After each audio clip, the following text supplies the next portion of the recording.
Hello നമസ്കാരം സുഹൃത്തുക്കളെ, പോപ്പിൻസിന്റെ പുതിയൊരു വീഡിയോയിലേക്ക് എല്ലാവർക്കും സ്വാഗതം. ഒരു കള്ളുഷാപ്പിൽ നടക്കുന്ന കൊലപാതകം, തുടർന്നുണ്ടാകുന്ന കുറ്റാന്വേഷണം. ചിത്രത്തിന്റെ പേര് സൂചിപ്പിക്കുന്നത് പോലെ തന്നെ ഒരു കള്ളുഷാപ്പിന്റെ പശ്ചാത്തലത്തിലാണ് പ്രാവിൻകൂട് ഷാപ്പ് എന്ന സിനിമ നടക്കുന്നത്. കള്ളുകുടിയും ചീട്ടുകളിയും ഒക്കെയായി ഷാപ്പ് സജീവമായ ദിവസം. ഷാപ്പിനകത്തൊരു മരണം നടക്കുന്നു. ഷാപ്പുടമ കൊമ്പൻ ബാബുവിന് ഷാപ്പിനുള്ളിൽ കെട്ടിത്തൂങ്ങിയ നിലയിൽ കാണപ്പെടുകയാണ്. ബാബു എന്തിനു മരിച്ചു? അത് ആത്മഹത്യയാണോ അതോ കൊലപാതകമാണോ? സംഭവം നടക്കുമ്പോൾ ഷാപ്പിനകത്തുണ്ടായിരുന്ന 11 പേര്. ആരും പുറത്തേക്ക് പോയിട്ടില്ല, ആരും പുതിയതായിട്ട് വന്നിട്ടുമില്ല. ഈ 11 പേരും സംശയത്തിന്റെ നിഴലിൽ ആകുന്നിടത്താണ് പ്രാവിൻകൂട് എന്ന സിനിമ തുടങ്ങുന്നത്. ഈ ദുരൂഹത നിറഞ്ഞ കേസിന്റെ അന്വേഷണ ചുമതല SI സന്തോഷിനാണ്. സന്തോഷ് എന്ന കഥാപാത്രം അവതരിപ്പിക്കുന്നത് നമ്മുടെ ജനപ്രിയ താരം ബേസിൽ ജോസഫ് ആണ്. ഏറ്റെടുത്ത 15 കേസും തെളിയിച്ചിട്ടുള്ള ചോരത്തിളപ്പുള്ള പോലീസുകാരൻ. അതുകൊണ്ട് തന്നെ അതിൻ്റെതായ എടുത്തുചാട്ടവും സന്തോഷിനുണ്ട്. സന്തോഷിനെ സംബന്ധിച്ചിടത്തോളം ഇത് വെറും നിസ്സാര കേസാണ്. സംഭവ സ്ഥലത്ത് നിന്നും ലഭിക്കുന്ന ചെറിയ തെളിവുകളിൽ നിന്ന് പോലും അയാൾ ഞൊടിയുടയിൽ ക്രൈം സീൻ മാറ്റിയെടുക്കുന്നു. അതുകൊണ്ട് വളരെ പെട്ടെന്ന് തന്നെ കൊലയാളിയിലേക്ക് എത്തുന്നു. എന്നാൽ സന്തോഷിന് പോലും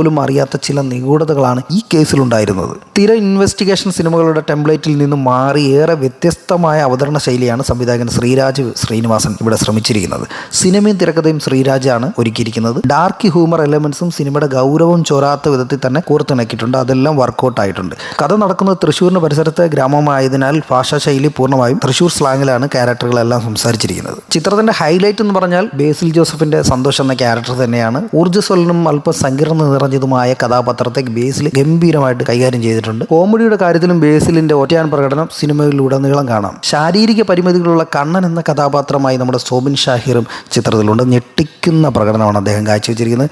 ഏറെ നിഗൂഢതകളുള്ള ആ കഥാപാത്രത്തെ അനായാസം ഈസി ആയിട്ടാണ് സോബിൻ അവതരിപ്പിച്ചിട്ടുള്ളത്. സിനിമയിൽ എടുത്തു പറയേണ്ട മറ്റൊരു കഥാപാത്രം നിയാസ് ബക്കറിന്റെ സിലോനാണ്. ചമ്പൻ വിനോദ്, ചാന്ദിനി, കൊമ്പൻ ബാബുവായി വരുന്ന ശിവജിത്ത് പത്മനാഭൻ എന്നിവരാണ് മറ്റു പ്രധാന കഥാപാത്രങ്ങൾ അവതരിപ്പിച്ചിരിക്കുന്നത്. ശബരീഷ് വർമ്മ, രേവതി തുടങ്ങിയവരാണ് മറ്റ് പ്രധാന കഥാപാത്രങ്ങൾ. ഷൈജു കാലിദാണ് ചിത്രത്തിന്റെ ക്യാമറ കൈകാര്യം ചെയ്തിരിക്കുന്നത്. പ്രാവിൻകൂടിനെ കൂടുതൽ കരുത്തുറ്റതാക്കുന്നത് പ്രത്യേകിച്ച് മൂത്രപ്പുരയിൽ വെച്ചുള്ള സിംഗിൾ ടേക്ക് ഫൈറ്റ് സീൻ. ആ ഫൈറ്റിന്റെ കൊറിയോഗ്രാഫിയും അതിഗംഭീരമാണ്. മനോഹരമായ നിരവധി ഫ്രെയിമുകൾ ചിത്രത്തിൽ കാണാൻ കഴിയും. സിനിമയുടെ താളവും സിനിമയുടെ മൂഡിനനുസരിച്ചുള്ള നല്ലൊരു സംഗീതമാണ് വിഷ്ണു വിജയ് ചെയ്തു വെച്ചിരിക്കുന്നത്. ഷെഫീഖ് മുഹമ്മദ് അലിയാണ് എഡിറ്റിംഗ് ചെയ്തിരിക്കുന്നത്. നല്ല ചടുലമായി ചിത്രത്തിന് അനുയോജ്യമായ രീതിയിൽ തന്നെ അത് കട്ട് ചെയ്തിട്ടുണ്ട്. നിരവധി സസ്പെൻസുകളും മാജിക് എലമെന്റ്സും ഒളിപ്പിച്ചു വെച്ചിട്ടുള്ള ഈ ചിത്രം ഒരിക്കലും നിങ്ങളെ നിരാശപ്പെടുത്തത്തില്ല. നല്ലൊരു തിയേറ്റർ അനുഭവം തന്നെയാണ് പടം. ഇത്തരത്തിലുള്ള പുതിയ സിനിമകളുടെ റിവ്യൂവും തിയേറ്റർ റെസ്പോൺസിനുമായി ഞങ്ങളുടെ ചാനലിൽ ഒന്ന് സപ്പോർട്ട് ചെയ്യുക, സബ്സ്ക്രൈബ് ചെയ്യുക. ഈ വീഡിയോ ഇഷ്ടമായെങ്കിൽ നിങ്ങളൊന്ന് ലൈക്ക് ചെയ്യുക, നിങ്ങളുടെ സുഹൃത്തുക്കൾക്കൊക്കെ ഒന്ന് ഷെയർ ചെയ്യുക. അപ്പോൾ മറ്റൊരു വീഡിയോ ആയിട്ട് കാണാം. Bye bye.